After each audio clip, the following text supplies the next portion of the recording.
Chairman of the University Council, President Emeritus, administrators, members of the faculty and staff, members of the Alumni Association, parents, family and friends, honor guests, and graduates, class of 2011. At this graduation ceremony, let me acknowledge the presence of Reverend Brother Sirikit Fonseca, Chairman of the University Council, our respected Brother Martin Prateep Komonmat, the President Emeritus, administrators, faculty and staff, and representatives of the Alumni Association. They are here in this august assembly to witness and honor your achievements. And may I take this first opportunity to thank them all. All of you are here in part because your parents have recognized the importance of education and willing to make sacrifices to ensure you have solid academic credentials. Rightly so. The diploma you have just received gives you an advantage over many others in the workforce. So, on behalf of our honored guests, allow me to acknowledge your parents' unselfish contribution to your achievements, and then extend my sincere congratulations to each and every one of you for graduating from Assumption University. This year's graduation ceremony comes in the aftermath of the worst flood Thailand has experienced for decades. Some have labeled it an economic tsunami. Others have referred to it as political flood. And many consider it as mismanagement of the floods. Any crisis of that magnitude calls for non-partisan solutions. Politicians should have risen above their divides, worked together, and acted for the common good. Recall the rift over sandbags with one side piling them up and the other removing them. The elevated expressways, which will turn into the largest and most unregulated parking areas in the world, provides further evidence of the need for more coherent planning and civil discipline. Still, the failure of the political process to ensure effectiveness is not specific to Thailand. Take the debt crisis in Western Europe. Obviously, governments there cannot keep spending more than they earn forever.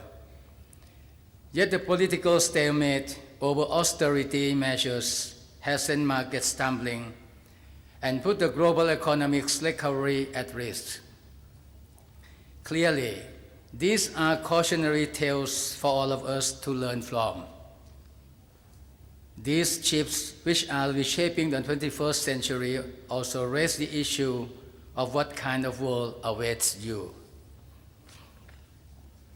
As the Association of Southeast Asian Nations is preparing for the ASEAN community in 2015, the pressing issue is for Thailand in general, and you graduates in particular, to keep ourselves ready for the day. It is expected to be people-centered and socially responsible, with a view to achieving enduring solidarity and unity among the nations. Growing interdependence precisely characterizes today's world. Take the recent flood crisis again. Although it occurred in one country, it affected people in many places around the world. Globalization is now one of the major forces shaping our time. One of the main factors of globalization has been the advances in communication and transportation, which have been accelerating at a dizzying rate, information technology in particular. Internet and the extranet have become the main pillars of globalization. As we are setting into the digital era, the virtual world will keep expanding. Linkages will also become more intense changing the way we learn, work, shop, date, and communicate. Also, shaping the 21st century is an unprecedented global migration, which is modifying the demographics of the workforce and markets. With it has come the need to develop a cross-national and cross-cultural mindset. Moreover, the 21st century is experiencing instability. The consequences will be alarming and adaptation difficult. What are the implications of all these developments for all of you? As 20th century assumptions about the world are rapidly becoming obsolete, you need to recast your understanding of economics, communication, security, cultural identity, citizenship, and environment so as to be able to participate fully in the world of the 21st century. Globalization calls for a generation of individuals who can engage in effective global problem solving and participate simultaneously in local, national, regional, and global civic life. In short, it requires global competence. What is global competence then? Global competence is a capacity and disposition to understand and act on issues of global significance. It is a 21st century imperative. Global competence includes 4 core competencies, namely international awareness, an appreciation of cultural diversity, foreign language proficiency, and competitive skills, of which are closely interrelated. Functioning in today's global environment requires an in-depth knowledge and understanding of international issues, as well as a solid comprehension of how local, national, and regional events can have international implications.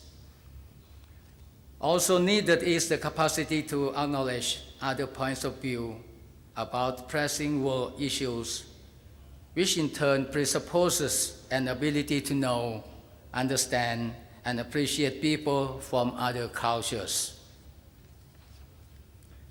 Attendant to these intercultural skills is a necessity to be cognizant of multiple contexts and traditions and be able to reflect on one's own worldviews and cultural traditions in light of others.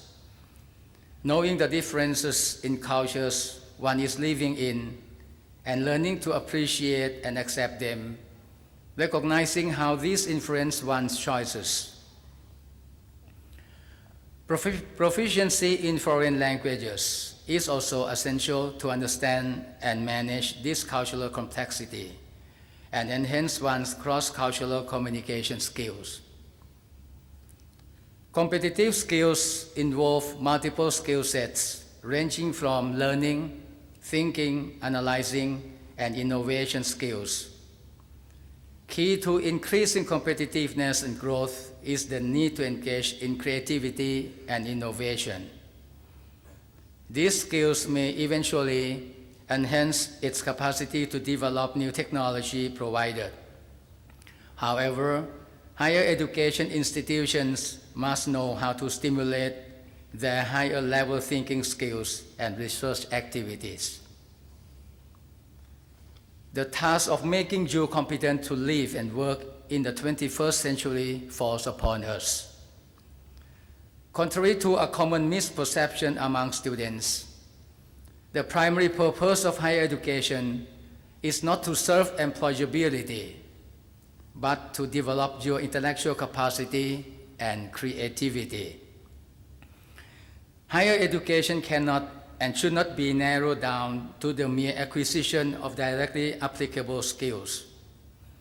For one simple reason, while the cognitive, technical, social, and behavioral skills honed at university will allow you to acquire practical skills, the reverse is not true. Focusing solely on training you for the demands of the workplace will not nurture your academic skills.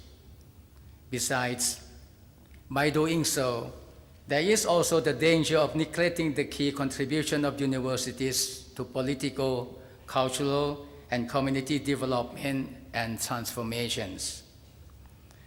Still, since higher education outcomes are the direct product of the interactions between universities and stakeholders, there should be no disconnection between higher education institutions and the skill needs of employers. Recognizing how critical it is to interact with them, however, does not mean that some subjects are irrelevant.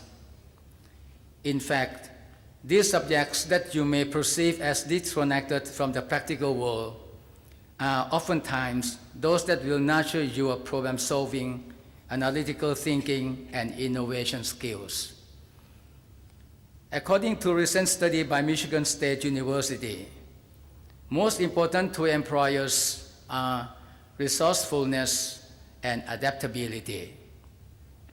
Thus, the initiative, inquisitiveness, open-mindedness, and the skills to think critically and analytically, which you have been taught at Assumption University, will make you adaptable and resourceful. So will your capacity to recognize perspectives and communicate ideas effectively across diverse audiences. As the world demands new educational responses, Assumption University is committed to implementing and preparing you for lifelong learning, meaningful work, and citizenship in the world. We have equipped you with both the knowledge and skills to be able to live in the 21st century and face the challenges of the globalized world. You are fortunate to have been intellectually engaged by faculty members and exposed to new ideas with open-mindedness, creativity, and dynamism. Dear graduates, we enter virtually every cycle of life with many good intentions. Yet experience shows that most of the time, these good intentions fade away as time passes. Do not fall into the same trap as those who make a lot of promises but are unable to deliver on them. If you make promises to yourself and to others, stick to them. You need to be anchored by a core set of values. Define them. You are still on a journey to moral maturity. It takes time and effort to clarify what you believe in, what puts meaning into your life, and ultimately gives you integrity. In short, be morally responsible for your actions. You have achieved an important milestone, and you are about to embark on the next great adventure in life. Many of you may be thinking that since you have graduated, you will no longer be fettered by Assumption University's rules and regulations and be able to do whatever you like. But this is not so. As you move from one cycle of life to another, each one will have its own clear sets of do's and don'ts that will subject you to the same social discipline. I do hope that the education you have received will serve you well in the years to come. You should also use it to serve your family and society. As Einstein once said, the value of a man is in what he gives and not in what he is capable of receiving. As you are leaving Assumption University, it is your duty to dedicate your skills and talents to others and not just to yourselves. Do not remain comfortable in your well-being and be indifferent to those in need. The world needs your leadership. Once again, on behalf of Assumption University, I congratulate all of you graduates, class of 2011, May God bless you and fill you with happiness, peace, and prosperity always. And thank you very much for your very kind attention.